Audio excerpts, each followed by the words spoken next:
Royal warrants of appointment have been issued for centuries to those who supply goods or services to a royal court or certain royal personages. The warrant enables the supplier to advertise the fact that they supply to the royal family, so lending prestige to the supplier. In the United Kingdom, grants are currently made by the three most senior members of the British royal family to companies or tradesmen who supply goods and services to individuals in the family. Suppliers continue to charge for the goods and services. A warrant does not imply that they provide goods and services free of charge. The warrant is typically advertised on company hoardings, letterheads and products by displaying the coat of arms of the heraldic badge of the royal personage as appropriate. Underneath the coat of arms will usually appear the phrase "by appointment to," followed by the title and name of the royal customer, and then what goods are provided.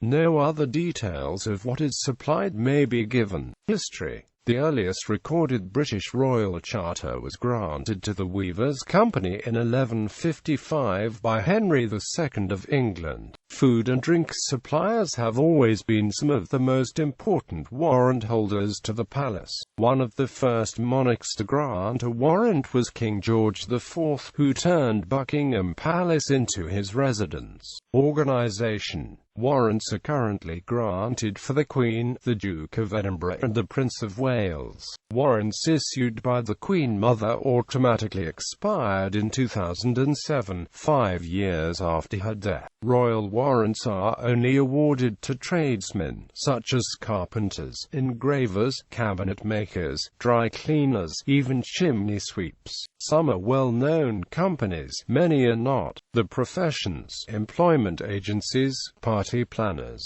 the media, government departments, and places of refreshment or entertainment do not qualify. Some 850 individuals and companies, including a few non-UK companies, hold more than 1,100 warrants to the British royal family. The royal warrant signifies there is a satisfactory trade relation in place between the grantor and the company. Within the company, there is a nominated person called the grantee. That person is in all respects responsible for all aspects of the royal warrant. It takes at least 5 years of supplying goods or services to the member of the royal family before a company is eligible to have its application considered for recommendation. That application is then presented to the royal household and goes to the buyer, who makes its recommendation for inclusion. It then goes in front of the Royal Household Warrants Committee, which is chaired by the Lord Chamberlain, which decides whether to accept the recommendation. It then goes to the grantor, who personally signs it. The grantor is empowered to reverse the committee's decision, and therefore the final decision to accept or withhold a grant is a very personal one. Some royal warrants have been held for more than 100 years.